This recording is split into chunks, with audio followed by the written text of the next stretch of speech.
अस्सलाम वालेकुम ladies and gentleman.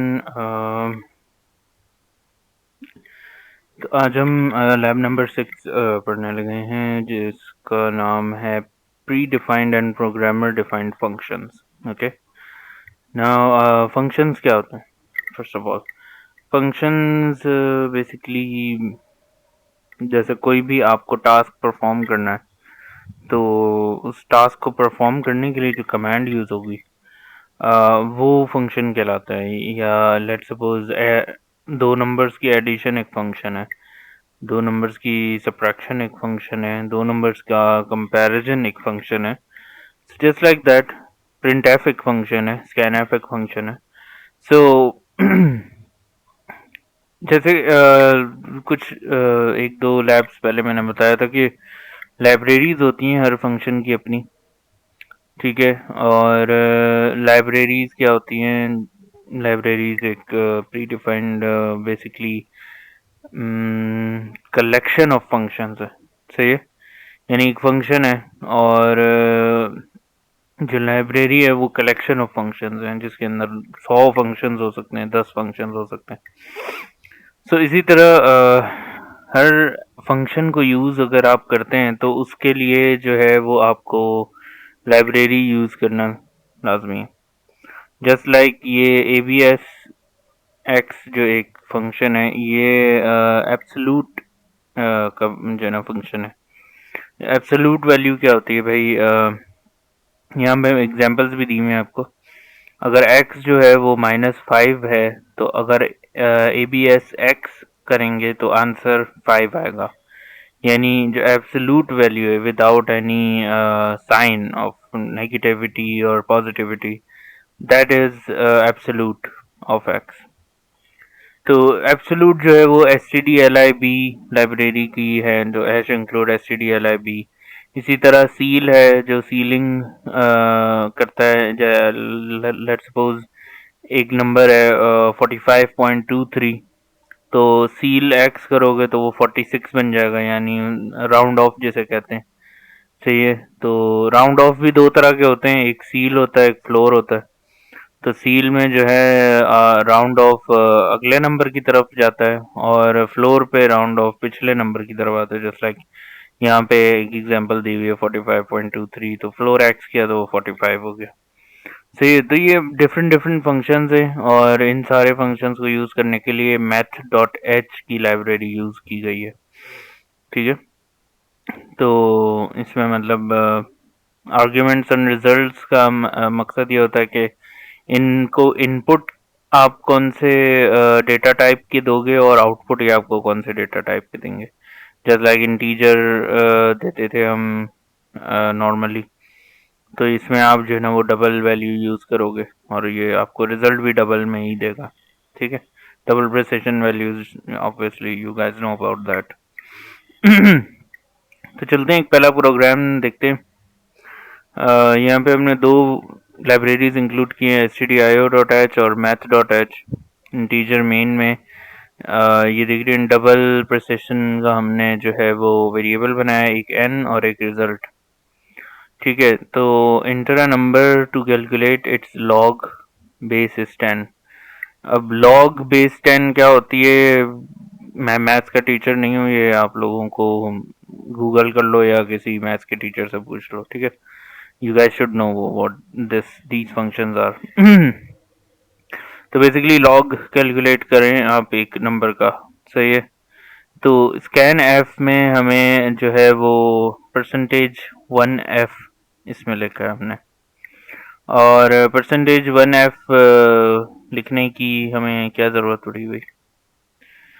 %1f, चलो इसको थोड़ा आगे देखते हैं, रुको अभी समझ नहीं आएगा। ठीक है, डबल प्रिसिशन की वैल्यू है। अगर हम %f भी लिखें तो भी चलेगा। ठीक है, लेकिन यहाँ पे हमने जो है वो चूंकि पॉइंट्स में चाहिए नंबर, तो इसलिए यहाँ .21f भी दिया हुआ है हम लोगों ने, प्रिंट एफ। ठीक है, इसकी एक सेकेंड आगे देखते हैं ज़रा। So this is an integer value और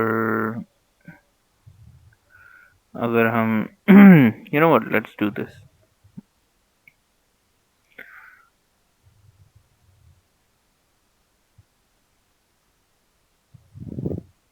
Okay, so let's program this ताकि ये f 1f और 0.21f वाली जगह जो ना कहानी समझ में आए. So I'm going to include two libraries here. One being stdio.h, other one is math.h. Say the integer main में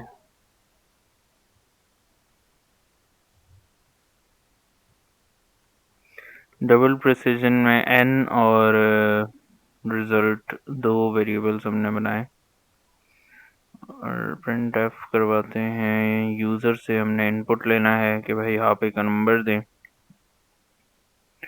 जिसका आपको log 10 जो है वो मालूम करना है.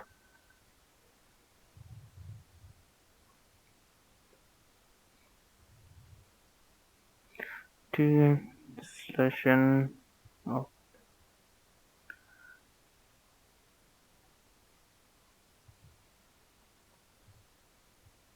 Now what I'm going to do is मैं जो है वो 1f नहीं लिख रहा. I'm just going to write it as a percentage of.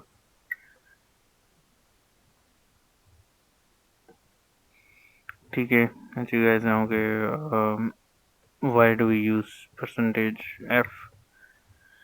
जैसे परसेंटेज डी हम यूज़ करते थे स्कैन एफ, यानी कोई भी यूज़र से इनपुट लेने के लिए हम लोग परसेंटेज डी लेते थे उसे स्टोर कराने के लिए. हम डबल प्रिसिजन वैल्यूज़ अगर होंगी तो हम परसेंटेज एफ यूज़ करेंगे. ठीक है.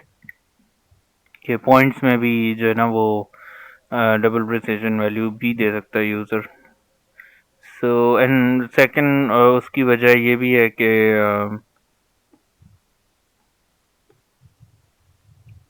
ये जो फंक्शन है ये डबल प्रिसिजन वैल्यू ही लेता है और डबल प्रिसिजन वैल्यू ही आउटपुट करता है. ओके. इन दोनों के दरमियान लॉग और 10 के दरमियान स्पेस देना लाजमी है. ठीक है. आई थिंक ये जो है वो हुआ नहीं था सही से. सो अब कराते हैं print F.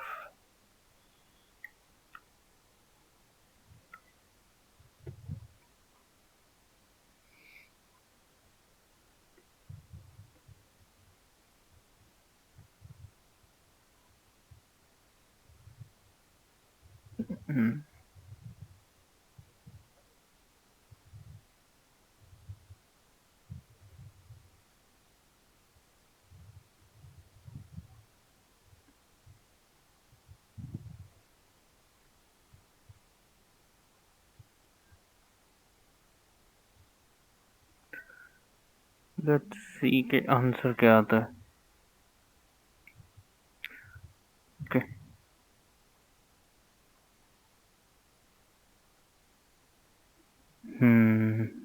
Can not convert double two double assignment.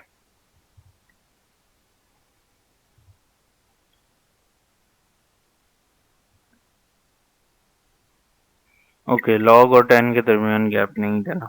Let's calculate like 25 और समथिंग. यहाँ पे हमारे पास एक इशू ये आ रहा है. And let's see why is this happening.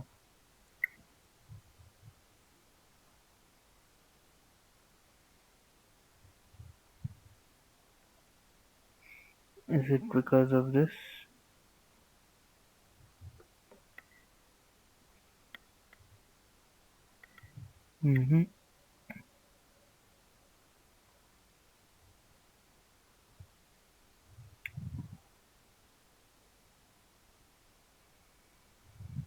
फिर ये एज आई सेट कि परसेंटेज 1f लिखने का और 2 1f लिखने का ज़्यादा कोई इतना फ़र्क नहीं पड़ता उससे.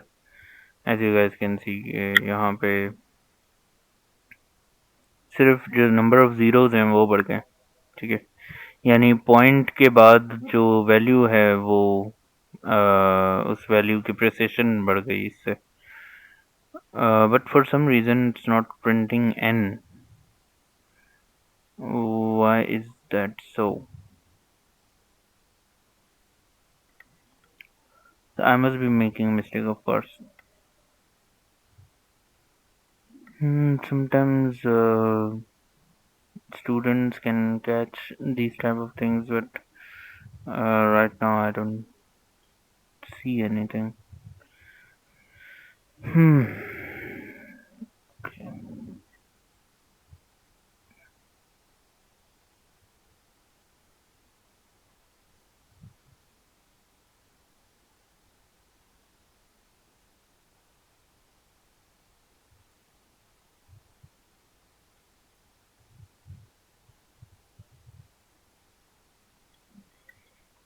Let me check one thing.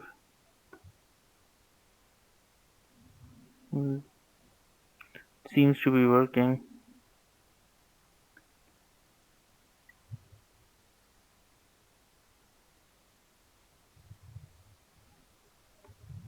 Oh, I'm getting the same answers.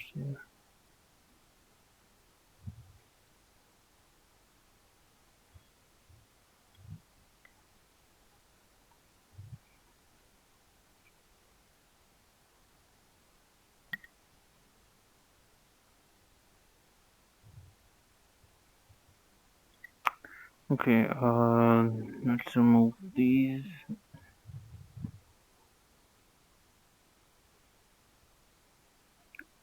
So, ये कर इससे you guys would see के फर्क क्या पड़ेगा।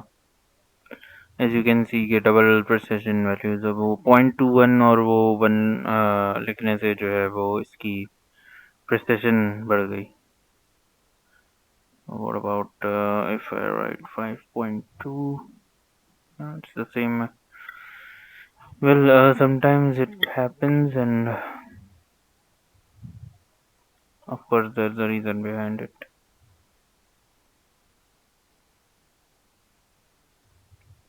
Okay, let's take a break. Right, guys. So, what happened was कि मेरे प्रोग्राम जो है वो डबल को कंपाइल नहीं कर पा रहा। So instead, I used float. ठीक है? It's kind of the same thing as I have mentioned earlier. So using float, I am able to calculate the log of any number that I want. Okay, it's the log of log 10 of any number. So yeah, अगर कहीं पे किसी के साथ कोई ऐसा issue आ रहा हो, so you can use float as well, and you don't need to use write 1f or 0.21f or anything of such sort. Okay, so I think this is clear now कि ये 1f और 0.21f लगाने से कोई खास फर्क नहीं पड़ रहा। So and that you guys can also use the command float. Okay, variable का जो type है वो। So let's move forward. ये एक चीज देख लेते हैं, is it like correct? 90. So I get 1.954242. Okay, yeah, verified. So आगे अब हम क्या करने लगे हैं? हमने दो इंटीजर्स लिए और enter an integer to calculate its absolute value. तो मैंने स्कैन ऑफ करा के तो एब्सोल्यूट की बेसिकली कमांड यूज़ किए, और ऑब्वियसली जब आप ये just like here this is magnifier, just like here, तो यहाँ -9 इनपुट किया था यूज़र ने और उसकी एब्सोल्यूट वैल्यू जो है वो 9 कैलकुलेट होगी just by using this command. ठीक है, जो भी आपका वेरिएबल है जिसमें आप अपनी डेटा स्टोर करवा रहे हो या यूज़र से इनपुट ले रहे हो, वही यहाँ पे जाएगा। ठीक है, अब आते हैं फंक्शंस पे। रिमेंबर मैंने पहले कल ही बल्कि जिक्र किया था कि फंक्शंस जो हैं वो प्रोग्रामर, यानी जो आप प्रोग्रामर, राइट, आप यूज़र नहीं हो। यूज़र वो है जो आपका कस्टमर। तो आप प्रोग्रामर हो। प्रोग्रामर खुद भी फंक्शंस बना सकता है। जैसे लाइब्रेरीज भी बना सकता है। Libraries again is a set of functions, तो प्रोग्रामर फंक्शन भी बना सकता है। जस्ट लाइक हियर ये एब्सोल्यूट जो फंक्शन है एबीएस के नाम से, ये भी किसी बंदे ने बनाया होगा। ठीक है। और इसका फॉर्मूला होगा पूरा, ओवरऑल जो चीज़ हमारे सामने नहीं है, बट ये किसी ने बनाया है ऑफ कोर्स, तो उसका नाम एपीएस दे दिया है फॉर एब्सोल्यूट। तो इसी तरह आप भी अपने फंक्शंस बना सकते हैं खुद। कोई ऐसा काम जो आपको बार बार आगे चल के यूज़ करना है, तो आप वो फंक्शन अपना बना सकते हो। ठीक है। फंक्शन बनाने का तरीका क्या होता है? सबसे पहले फंक्शन की तीन चीज़ें होती हैं।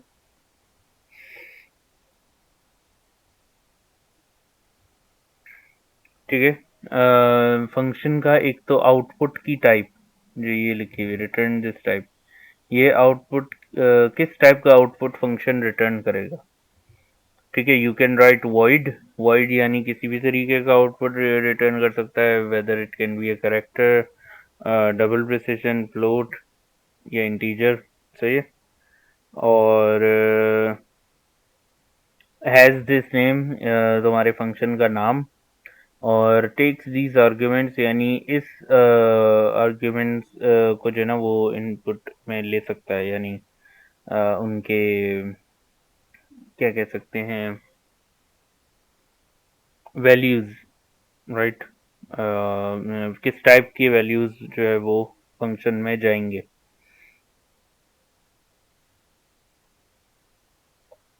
इसकी एक एग्जांपल देखते हैं। यहाँ पे फंक्शन की रिटर्न टाइप, यानी फंक्शन का आउटपुट हमने वॉइड रख दिया। से void basically is you can say a short form of a void, because just for example, of course it's not a void or anything like that. say but like it's like कि यार मतलब मैं कोई specific नहीं कर रहा कि मैं किस तरह का आउटपुट लूंगा। It can be anything. Okay. So void print message into integer। ठीक है। यानी ये मेरे फंक्शन का नाम है और मैं इसमें इंटीजर वैल्यूज इनपुट करूंगा। ठीक है। फंक्शन डिक्लेयर हुआ, हमने नॉर्मली इंटीजर मेन यूज किया। इंटीजर एक वेरिएबल बनाया नम के नाम से। यूजर से हमने कहा कि भाई इंटर एन इंटीजर। यूजर ने जो है वो एक इंटीजर में, चलो यार इसको करके देखते हैं, छोड़ो इस तरह से नहीं। ठीक है। अब हमने लाइब्रेरीज वगैरह इंक्लूड की हुई हैं। मैं यहाँ बनाने जा रहा हूँ एक फंक्शन। फंक्शन का नाम मैं कुछ भी रख सकता हूँ। ठीक है। प्रिंट भी रख सकता हूँ, कोई भी फंक्शन का नाम आप अपने हिसाब से कुछ भी रख लें। और मैं ऐसे बता रहा हूँ कि भाई मैं तुम्हें इंटीजर वैल्यू जो है ना इनपुट करूँगा। तो इंटीजर मेन आया, और एक मैंने इंटीजर बना दिया, नम एन बना, एन सही है यार।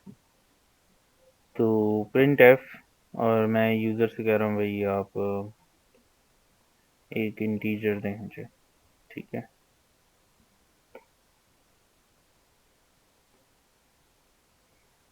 और स्कैन एफ,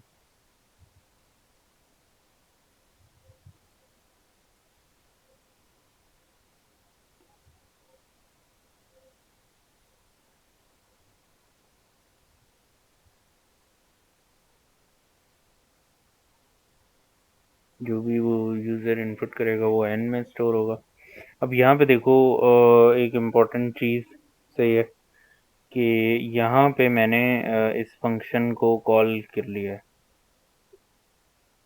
ठीक है। अब ये चीज़ मैं समझाता हूँ।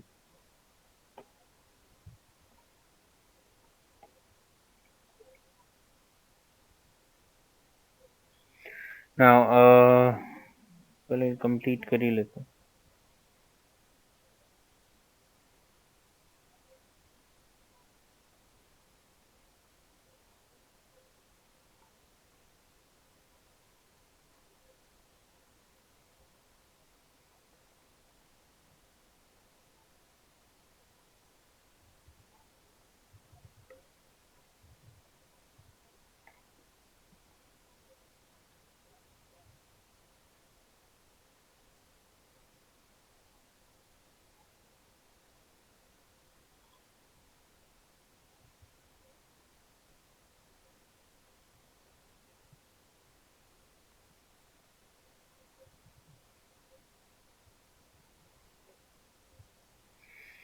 ठीक है। अच्छा, अब let's focus on our program. First of all मैंने एक फंक्शन बनाया, मैंने उसे कहा कि भाई इसका आउटपुट किसी भी तरीके का हो सकता है, ठीक है। मैं वैसे इंटीजर भी लिख सकता हूँ और मैं कुछ भी लिख सकता हूँ, बट मुझे पता है कि यार it's going to be a combination of integers and everything, so I said void, ठीक है। प्रिंट मैंने इस फंक्शन का नाम रखा है, जैसे ऊपर हमने abs यूज किया था, वो किसी बंदे ने ऑब्वियसली बनाया था फंक्शन abs के नाम का, इसलिए मैंने प्रिंट के नाम का फंक्शन बनाया अपने लिए, ठीक है। और उसके अंदर मैंने ऐसे बताया मैं इंटीजर वैल्यू भेजूंगा। अब इंटीजर मेन शुरू हुआ, integer n, print F, user से इनपुट ले लिया। यहाँ पे ये मैंने यूजर ये जो फंक्शन है उसे कॉल किया है कि भाई ये स्कैनफ आपने कर लिया, यूजर से इनपुट ले लिया, अब ये फंक्शन आप यहाँ पे अप्लाई करें, सही है। ये प्रिंट एफ और प्रिंट पे कंफ्यूज नहीं होना, इसका नाम मैं कुछ और लिख देता हूँ, फंक, फंक लिख देता हूँ, ठीक है। तो इधर भी ऑब्वियसली फंक नाम है, तो और फिर ओके। अब मैंने इसे बताया कि भाई यहाँ पे आप ना फंक्शन अप्लाई कर दें।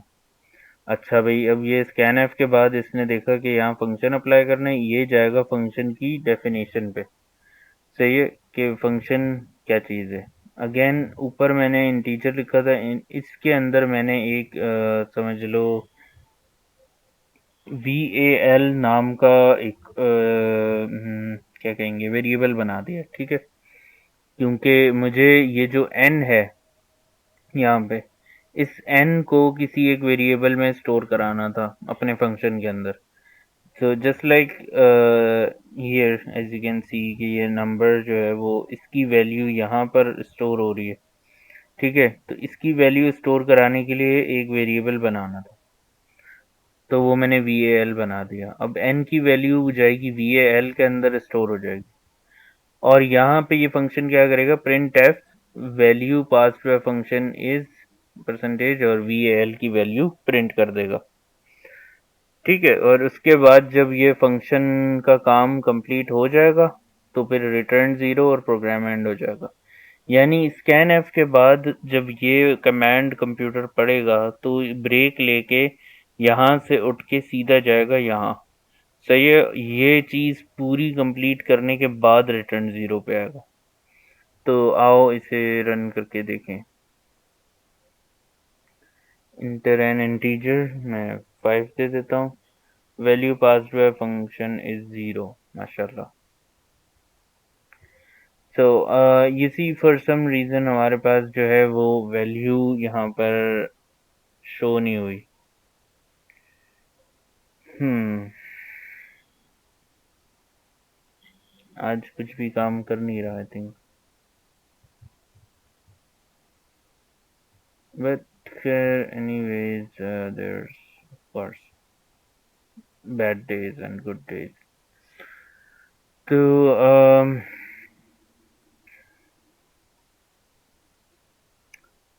इस percentage D, right right right, ये गलती की थी मैंने, एन डी यूज कर लिया था इधर, परसेंटेज डी यूज करना था। So again magnifier 5 please। The value passed by function is 5। तो इसी वो खैर होता रहता है यार, हो जाता है, हमसे भी हो जाता है। तो ये जो है परसेंटेज डी, मतलब यहाँ पे यूज़र ने वैल्यू इनपुट की n, फंक्शन जो था वो कॉल किया, n की वैल्यू हमने भेजी val में, और यहाँ पर हमने जो है ना वो प्रिंट एफ करवा के val की वैल्यू प्रिंट करवा दी। अब अक्सर हर बार की तरह एक कोई ना कोई बच्चे ने मुझसे यहाँ पे सवाल पूछना था कि सर इसका फ़ायदा क्या है, तो ये भी मैं बता दूं। जैसे ऊपर हमने यार ये एब्सोल्यूट वाला पढ़ा था, ठीक है। अब ये फंक्शन है। अब यहाँ वो मैं मतलब एक तरह की डेमोन्स्ट्रेशन दे रहा हूँ। अगेन ऑफ कोर्स हम लोग डायरेक्ट भी प्रिंट करवा सकते हैं यूज़र की दी हुई वैल्यूज़, कोई पागल ही होगा जो इतना लंबा चक्कर करेगा। तो एब्सोल्यूट जो है वो हमारे पास वैल्यू आएगी, सॉरी फंक्शन बना हुआ है।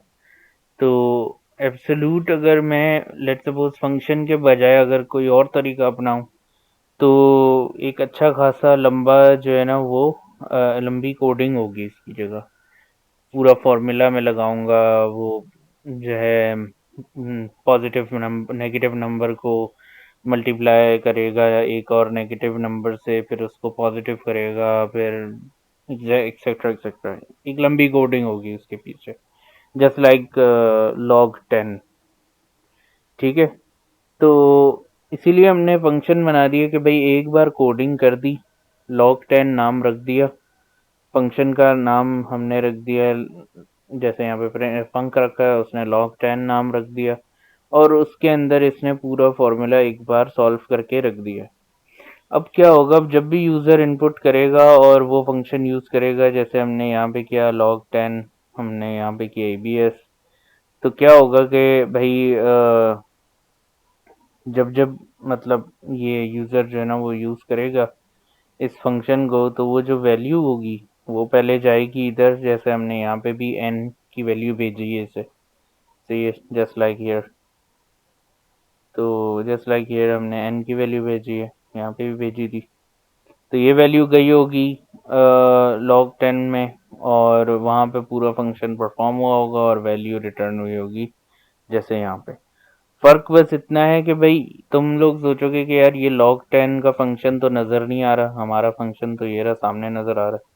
उसकी वजह ये होती है कि log 10 का जो फंक्शन है वो इस लाइब्रेरी के अंदर मौजूद है, math.h के। अब वो इस लाइब्रेरी के अंदर जाके log 10 का वो पूरा सेटअप, खैर ये आगे चल के जो है ना इस तरीके बताएंगे इन चीज़ों के लिए। से ये this is professional work then, ये हम लोग परफॉर्म करते रहते हैं कोई चीज़ हाइड करने के लिए और समथिंग। तो हम लोग जब फंक्शन बनाते हैं तो उनका बस एक नाम आता है और एक लाइब्रेरी में उससे जो है ना इनपुट कर देते हैं, we good to go then. तो खैर इसी वजह से अभी फ़िलहाल जो है ना वो फंक्शंस हमारे सामने विज़िबल है। तो ये इसकी वजह है पढ़ने की। Thank you. ओके, एक और एग्जांपल देखते हैं। सही है, इसमें हमारे पास क्या सीन है।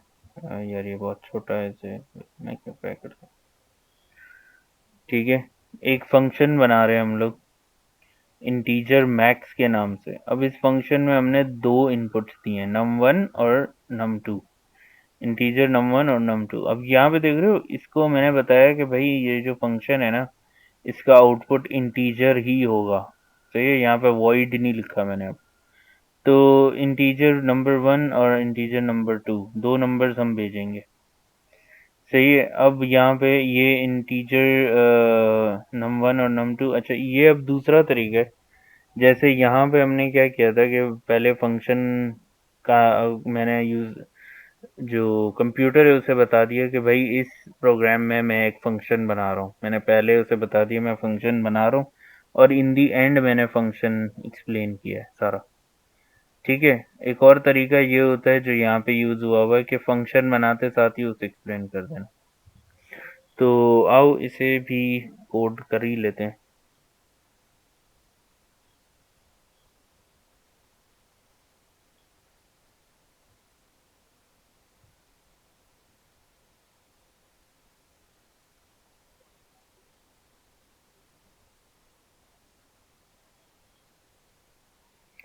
So integer, oh, not the man, it's max. N1 and integer N2। तो ये दो मैंने इंटीजर जैसे बता दिया, मैं भाई तुम्हें दो वैल्यूज दूंगा और मैंने डायरेक्ट यहीं पे ही एक्सप्लेन कर दिया कि ये फंक्शन करेगा क्या। ठीक है। और I think this is the best way. कभी कभार ये होता है कि अगर आप लेट सपोज बहुत सारे 3-4 फंक्शंस आपको बनाने, तो फिर हम क्या करते हैं कि सिर्फ डिक्लेयर करते हैं यहाँ पे कि भाई फंक्शंस कौन कौन से हैं, 3-4 फंक्शंस का डिक्लेरेशन दे दी और फिर एंड में ही हम लोग फंक्शंस बनाते हैं। क्योंकि मैं यहीं पे अगर इतने बड़े बड़े फंक्शंस बनाने लग जाऊंगा तो मेरा जो इंटीजर मेन है वो नीचे चला जाएगा, एक्सेसिबल नहीं होगा।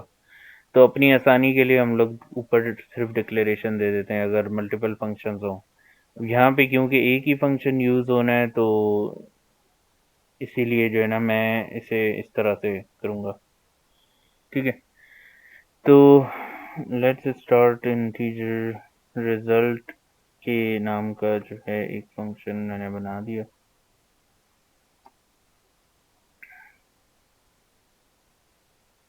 ये कंपेयर किया है N1 से, ये इफ और एल्स की कमांड लगाई है। अब ये तो तुम लोगों को आना ही चाहिए। और N1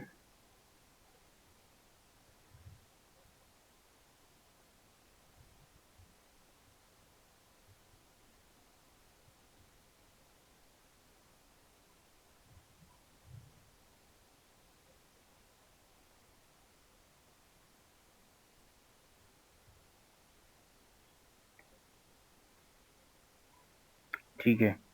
अब इधर देखो हो क्या रहा है। फंक्शन क्या है भाई, फंक्शन को मैंने बताया मैं दो वैल्यूज आपको दूंगा N1 और N2। इस फंक्शन के अंदर मैंने एक वेरिएबल बना दिया रिजल्ट के नाम से। मैंने इसे बता दिया अगर N1 N2 से बड़ा है तो ये जो रिजल्ट वेरिएबल है इसमें N1 स्टोर कर ले। ठीक है। वरना रिजल्ट के अंदर N2 स्टोर कर लें। और ये देख रहे हो यहाँ रिटर्न जीरो हम इंटीजर मेन में करते हैं, इधर रिटर्न रिजल्ट किया। ये बात मैंने पहले बताई थी कि जब तुम लोगों ने पूछा था रिटर्न जीरो का मतलब क्या है, तो यहाँ पे अब ये देखो इधर रिटर्न रिजल्ट हुआ है। तो यानी रिजल्ट की जो वैल्यू है वो आप बाहर भेज दें। ठीक है। यानी इस फंक्शन को जब आप एंड करेंगे तो रिजल्ट की वैल्यूज आप जो है ना रिटर्न करेंगे बाहर। तो जस्ट लाइक रिटर्न जीरो कि जब आपका प्रोग्राम एंड हो जाए तो आप जो है ना सारी वैल्यूज को जीरो कर दें और आप अपने जो है ना जीरोथ लाइन पे चले जाएं। तो दैट्स इसी तरह यहाँ फंक्शन के एंड में रिटर्न रिजल्ट यानी आप रिजल्ट की वैल्यू को आउट कर दें। तो अब नीचे आते हैं और यहाँ पर हम लोग क्या कर रहे हैं, इंटीजर ए जो है वो मैंने लिख दिया 100। इंटीजर बी मैंने लिख दिया 200। और एक मैंने रिटर्न नहीं। अच्छा इस बात का भी ध्यान रखना कि आप वेरिएबल का नाम कोई ऐसा नहीं रख सकते जो कि कोई फंक्शन हो, जैसे लाइक रिटर्न। तो वो फिर जो है ना रिजेक्ट हो जाएगा, मतलब एरर दे देगा। तो कोई फंक्शन का नाम मत रखना चाहिए वेरिएबल का नाम। और RET मैंने जो वेरिएबल बनाया है उसमें मैंने मैक्स को स्टोर कराना है।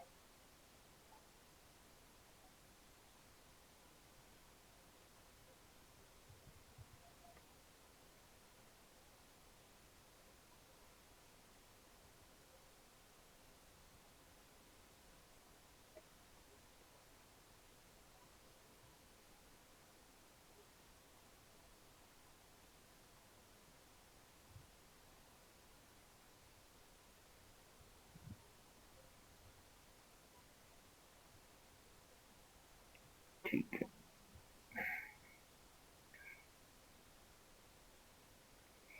सही है। और यहाँ semicolon, there we go. So guys अब होगा क्या, इसे देखते हैं। इंटीजर मेन में एक इंटीजर ए मैंने बनाया है जिसकी वैल्यू है 100, और एक इंटीजर बी मैंने बनाया है जिसकी वैल्यू है 200। और इन दोनों की वैल्यूज पढ़ के ऑफ कोर्स हमें अंदाज़ा हो गया कि इन दोनों में से बी बड़ा है। But still for demonstration purposes हमने जो है इसको एक फंक्शन में डाला है जो कि ये पता लगाएगा कि इन दोनों में से बड़ा कौन सा है, विच इज़ अपेरेंट। तो खैर ये हमने बना लिया। अच्छा, इसके बाद अब एक इंटीजर एक और वेरिएबल मैंने बनाया आर ई टी के नाम से। ये वेरिएबल किस लिए बनाया, ताकि मैं अपने फंक्शन की वैल्यू स्टोर करा सकूं। जस्ट लाइक हियर, ये रिजल्ट में एब्सोल्यूट स्टोर कराया था ना, इसी तरह मैं आर ई टी में अपना फंक्शन स्टोर कराऊंगा मैक्स, उसकी जो भी वैल्यू होगी। फर्क सिर्फ इतना है कि ये सिंगल वेरिएबल वाला फंक्शन था, हमारा डुअल वेरिएबल वाला फंक्शन है। ठीक है, एंड मल्टीपल वेरिएबल वाले फंक्शंस भी हो सकते हैं। तो इसमें ए और बी की वैल्यू मैंने भेज दी कि भाई मैक्स में ए और बी की वैल्यू जो है ना आप यूज कर लें। ठीक है, मैक्स गया। अच्छा, ये कॉमा जो है ना बड़े इंपॉर्टेंट है। कॉमा से पहले जो वैल्यू आप भेज रहे हो, लेट्स सपोज ए, हमने कॉमा क्या कहते हैं, ए जो वैल्यू पहले भेजोगे वो पहले वेरिएबल में आएगी, जो वैल्यू दूसरी भेजोगे वो दूसरे वेरिएबल में आएगी। इस बात का ध्यान रखना। ये अगर मैं इधर बी लिख दूंगा तो बी एन वन में चला जाएगा और ए एन टू में चला जाएगा। सही है, तो इस चीज़ का ख्याल रखना है आपने।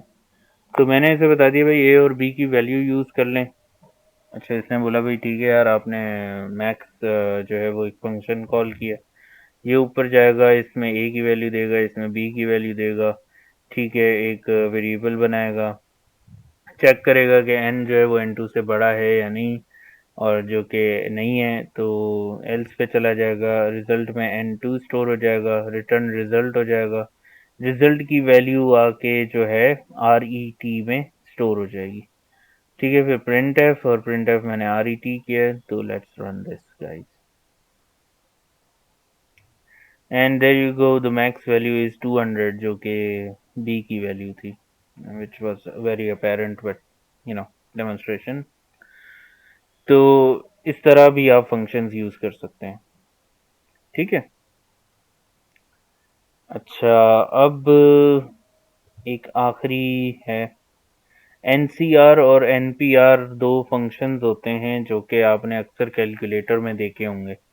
कैलकुलेटर में एनसीआर और एनपीआर होते हैं। इनके फुल फॉर्म क्या है मुझे पता नहीं, और ये किस तरह काम करते हैं मुझे इससे कोई गर्ज नहीं।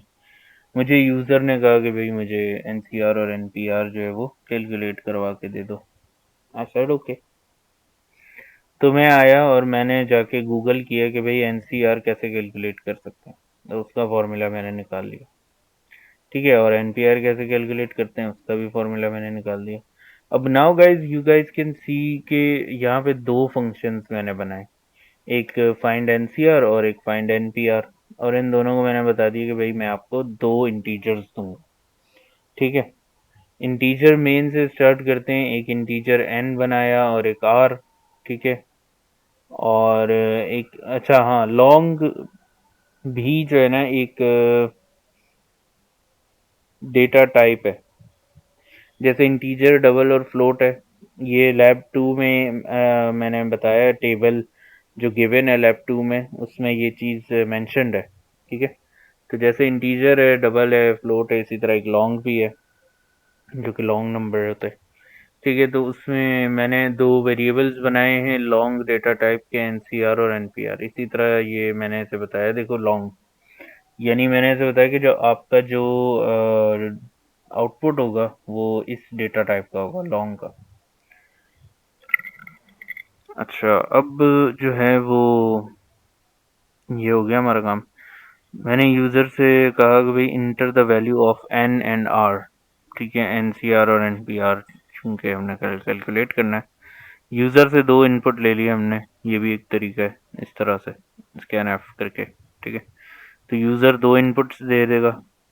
उसके बाद मैंने एनसीआर में जो वेरिएबल बनाया हुआ था उसमें मुझे फाइंड एनसीआर की वैल्यू स्टोर करानी थी, जो कि हमारे फंक्शन का नाम है। ये फंक्शन का नाम है फाइंड एनसीआर, और ये एनसीआर वेरिएबल का नाम है। These are two things. ठीक है, जैसे एबीएस फंक्शन का नाम है, log 10 फंक्शन का नाम है।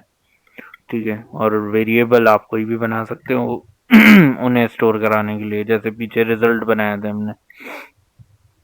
तो खैर इसी तरह अब एनसीआर में मैंने इनसे बताया कि भाई आप फाइंड एनसीआर की वैल्यू स्टोर करा दीजिएगा, और एनपीआर में फाइंड एनपीआर की वैल्यू स्टोर करा देना। तो प्रिंट एफ करके हमने भाई इनको प्रिंट भी करवा देंगे। अब आते हैं अपने उस पे। यार ये विंडो बड़ी नहीं होती यार, और भी तरीके हैं हमारे पास, कोई नहीं। There we go. तो अब यहाँ पे आते हैं फंक्शन में। ठीक है, फाइंड एनसीआर फंक्शन मैंने डिफाइन करना है कि भाई ये फंक्शन करता क्या है। ठीक है, और इसमें इंटीजर एन और इंटीजर आर की वैल्यू हमने भेज दी। इसके अंदर मैंने एक वेरिएबल बना दिया रिजल्ट के नाम से। तो रिजल्ट में ये फॉर्मूला मैंने स्टोर किया। इसी तरह ए बी एस एब्सोल्यूट हो गया, लॉग हो गया 10, और जितने भी फंक्शंस हम यूज करते हैं ना वो इसी तरह बने हुए हैं। ठीक है, एग्जैक्टली exactly। कि देख रहे हो कितने, मतलब ये फॉर्मूलाज हैं, ये फॉर्मूलाज आप बार बार थोड़ी अप्लाई करोगे, तो इसीलिए एक ही बार फंक्शन बना दिया। अब सिर्फ आपने उस फंक्शन का नाम यूज करना है। जैसे log 10 and A B S हम यूज कर रहे हैं, सीलिंग है, फ्लोरिंग है, स्क्वायर रूट है। तो ये फंक्शंस हैं, तो उनके सिर्फ हम नाम कॉल आउट करते हैं और उन्हें बताते हैं कौन कौन से इनपुट्स देंगे। वो भाई साहब जाके ये पूरी कैलकुलेशन खुद करके आते हैं। तो इसी तरह यहाँ पे हमने फंक्शन बना रहे हैं। एक हमने वेरिएबल बना दिया, रिजल्ट के अंदर हमने ये जो एनसीआर का फॉर्मूला है वो स्टोर करा दिया। अब ये देख लेना तुम लोग खुद। और रिटर्न रिजल्ट। इसी तरह एनपीआर में आ गए, एनपीआर में भी हमने जो एनपीआर का फॉर्मूला था वो स्टोर करा दिया और रिटर्न रिजल्ट। अब जो हमने रिजल्ट रिटर्न किया है वो जाके एनसीआर और एनपीआर में स्टोर हो जाएगा, और जब हम प्रिंट करवाएंगे तो उसमें एन आर और एनसीआर और एन आर और एनपीआर की वैल्यूज जो है वो क्या कहते हैं डिस्प्ले हो जाएंगी। ठीक है, तो this is how it's going to work. Again यहाँ पे तुम लोग एक सी और पी और ये चीज़ें देख रहे होगे, इसको ना भी करो तो कोई फर्क नहीं पड़ेगा, so there won't be any issue. ये यूजर्स अक्सर जो है वो अपने, नॉट यूजर, प्रोग्रामर अपने अंडरस्टैंडिंग के लिए बनाते हैं, लिखते हैं ये चीज़। सो मूविंग ऑन, ये यहाँ पे आपकी जो लैब है वो ख़त्म होती है, और आई थिंक हमें वैसे ये प्रोग्राम ट्राई तो करना चाहिए यार। क्या कहते हैं, क्या कहेंगे आप लोग तो यहाँ पे हैं भी नहीं। सो लेट्स मूव ऑन, करते हैं ट्राई यार।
एनसीआर में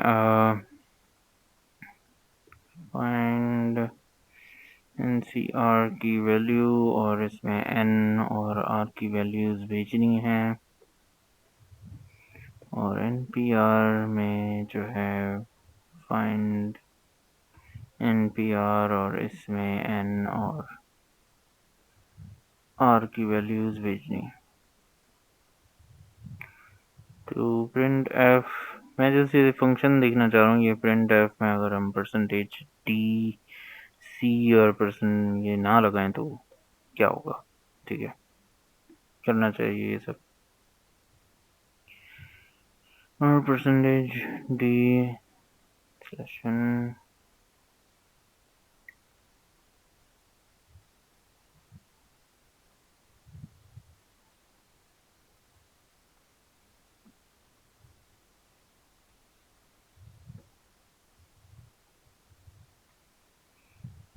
ये कॉपी कर लो यार।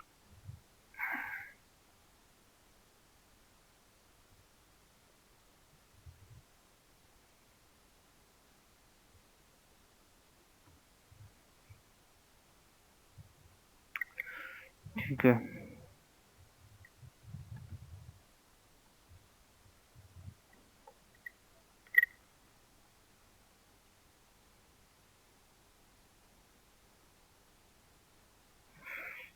राइट।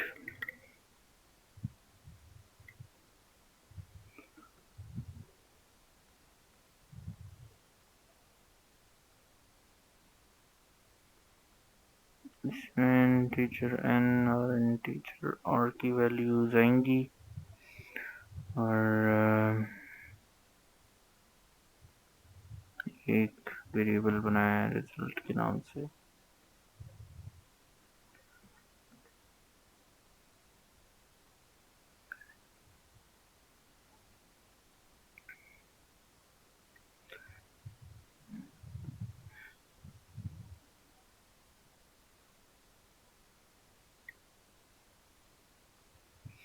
फैक्टोरियल भी एक हमारे पास फंक्शन है, just like everything else, ceiling वगैरह ये वो। अब तुम लोग सोच रहे होगे कि अगर तुम लोगों को पता नहीं याद भी है या नहीं, क्योंकि हमने एक प्रोग्राम किया था, बनाया था, लैब की थी बेसिकली, और उसमें हमने फैक्टोरियल जो है वो कैलकुलेट किया था पूरा, इफ यू गाइस रिमेम्बर। तो बहरहाल वो फॉर्मूला था फैक्टोरियल का, और मज़े की बात यह है कि फैक्टोरियल का अपना, चूंकि लेट सपोज ये क्या कहते हैं, फंक्शन बना हुआ है, you could simply use this function to calculate factorial. How easy is that? But खैर, फॉर डेमोन्स्ट्रेशन हमने आपसे फैक्टोरियल का पूरा फॉर्मूला लिखवाया था। Well, that's how it is. Okay, we just wanna copy this.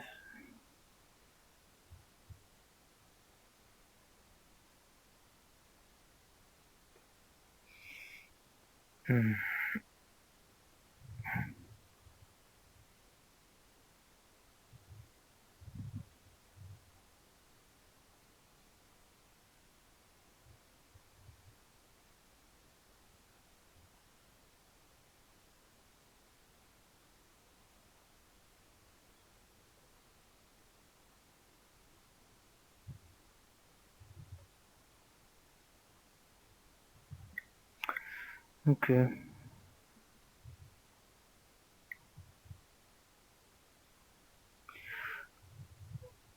Print f, please. Okay, factorial was not declared in this scope. Are you serious? Hmm.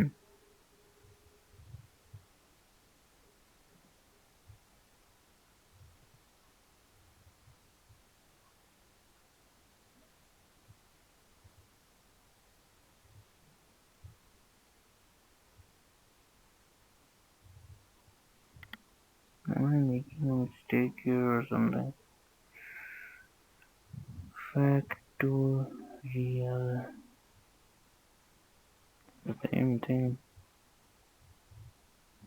We have a factorial function in math.h.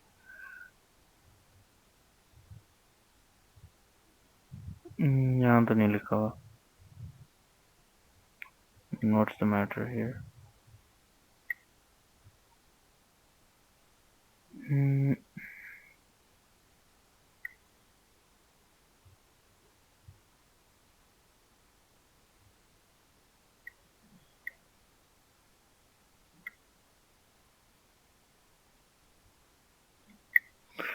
Well बहरहाल I think मेरे पास जो math dot H की library है उसमें factorial exist नहीं करता, तो हमें फैक्टोरियल की का फंक्शन जो है ना वो बनाना पड़ेगा using the same formula that we used back in I don't know lab number 3 I guess.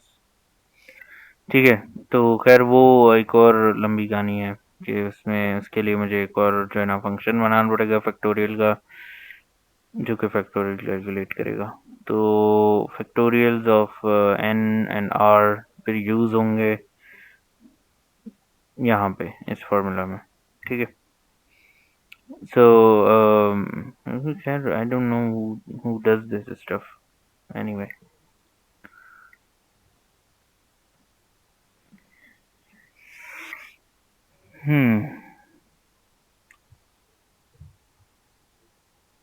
I don't see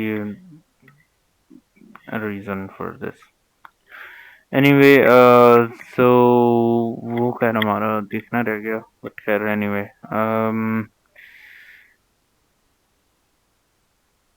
उधर फैक्टोरियल का फंक्शन अगर बना लोगे ना तो you can access that if you want.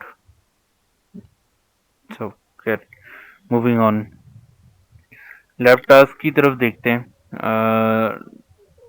इसमें राइट पहला टास्क है write a program using predefined function of ceil यानी square root and absolute which takes input from user and output is rounded number and check if the number is positive or negative. If the number is negative then first make it positive and then calculate its square root. Okay, तो basically आपको user से जो है एक input लेना है, एक number. ठीक है, आउटपुट जो है वो राउंडेड नंबर होना चाहिए यानी सीलिंग हुई भी होनी चाहिए. लेट्स सपोज 5.2 अगर कोई यूजर इनपुट करता है तो वो सीलिंग यानी 6 हो जाएगा. ठीक है, और देखना है कि वो नंबर अगर नेगेटिव है तो पहले उस नंबर को पॉजिटिव करना है यूजिंग एब्सोल्यूट और फिर उसका स्क्वायर रूट कैलकुलेट करना है. ठीक है, तो ये एक प्रोग्राम बनाना है. फिर write a program which takes 3 inputs from user and calculate the average of 3 numbers. Create a separate programmer defined function to find average of numbers. एक तुम्हें फंक्शन बनाना है और जो कि 3 नंबर्स का जो है ना वो एवरेज फाइंड करेगा. यानी यूज़र से आपने 3 नंबर्स लेने, उन तीनों नंबर्स को ऐड करना है और फिर उनको डिवाइड बाय 3 कर देना तो उनका एवरेज आ जाएगा. लेकिन ये इसके लिए एक फंक्शन बनाना है. ठीक है, तो वो फंक्शन में ये चीज़ परफॉर्म होके आपके पास वापस आ जाएगी. Write a program to calculate the value of side A of a triangle. In main function, prompt the user for other two sides B and C and an angle alpha values. Make another function named side of try that takes values of 3 inputs from function as parameters and return value of A. ठीक है भाई, करना ये है कि main integer main में जो ना आपने बी सी और अल्फा जो है अल्फा को आप A L F A L P H A ही लिख देना अल्फा. ठीक है, क्योंकि ऑब्वियसली ये साइन वहाँ पे होगा नहीं. तो ये 3 वेरिएबल्स बनाने, यूज़र से इन तीनों की वैल्यू स्कैनएफ करनी है और इन तीनों की वैल्यू भेजनी है एक फंक्शन में. फंक्शन का नाम होगा साइड ऑफ ट्राई. ठीक है, और उस फंक्शन में ये फॉर्मूला सॉल्व करना है, मतलब ये फॉर्मूला लिखना, यानी वो फंक्शन जो है वो बेसिकली क्या कर रहा होगा कि एक ट्रायंगल की एक साइड की वैल्यू कैलकुलेट कर रहा होगा। तो एक भी वेरिएबल बनेगा, सही है, मेन के अंदर ही। तो बेसिकली उस फंक्शन में आप बी सी और अल्फा की वैल्यू भेजेंगे और ये फॉर्मूला कैलकुलेट करवाएंगे, सही है। रिजल्ट में जिसमें भी रिटर्न रिजल्ट करोगे मेन के अंदर, और मेन में इसको प्रिंट करवाना है, इस फॉर्मूला के वैल्यू को प्रिंट करवाना है, ठीक है।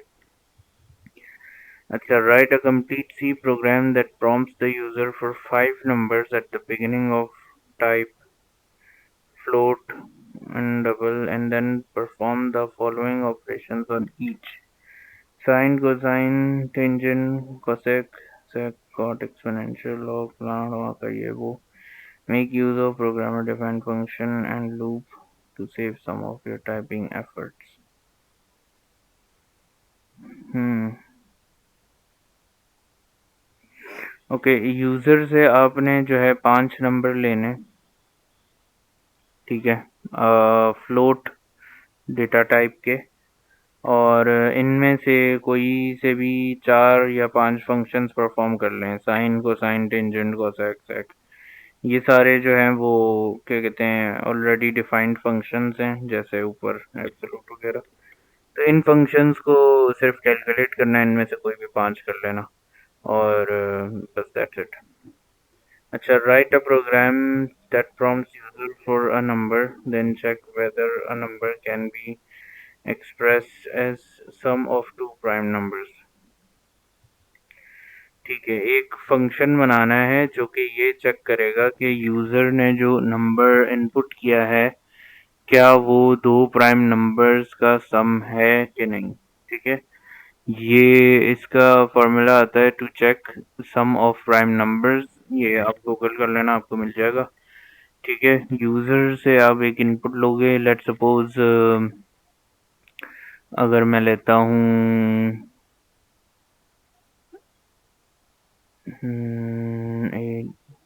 15, ठीक है, 15 ही होगा, मेरी मैथ्स अच्छी नहीं है यार।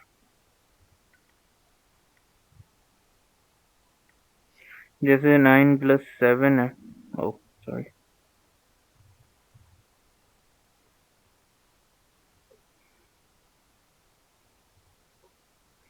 तो 16 से लेट सपोज यूजर जो है ना वो इनपुट करता है 16, तो आपने ये पता लगाना है कि ये सम ऑफ टू प्राइम नंबर्स है या नहीं। जैसे 9 और 7 जो दो क्या कहते हैं प्राइम नंबर्स हैं शायद, आई डोंट नो, तो उनका सम है या नहीं, सो दैट्स इट। अच्छा, उसके अलावा एक प्रोग्राम बनाना है that finds HCF and LCM of two integers by user, ठीक है। You only need to make a HCF function other than the main to solve this problem। Okay, आपने basically एक फंक्शन बनाना है जो कि HCF और LCM कैलकुलेट करेगा 2 numbers का, ठीक है। HCF और LCM का फॉर्मूला क्या होता है यह भी आपको गूगल से मिल जाएगा। एज आई सेड कि मैं हर चीज़ आप लोगों को, छोटे बच्चे नहीं हो कि उंगली पकड़ के चलाऊंगा, सही है, नन्हे मुन्ने बच्चे नहीं हो कि आपको उंगली पकड़ के चलाया जाए या स्पून फीडिंग की जाए। तो कुछ काम खुद से भी करना सीखो अब। तो गूगल करना भाई HCF और LCM का क्या फॉर्मूला है, और एक फंक्शन बनाना, और उस फंक्शन में जो है ना आप HCF और LCM कैलकुलेट करोगे। यूज़र से आप 2 इनपुट लोगे, 2 नंबर्स, और उनका HCF और LCM कैलकुलेट करोगे और प्रिंट करोगे, ठीक है। तो ये करना है। This was your lab number 6। If you guys have any questions and confusions then हम एक जूम सेशन अरेंज करते हैं, एंड इंशाल्लाह I will answer your questions there, ठीक है। So take care everyone, and अल्लाह हाफिज़ एंड गुड लक।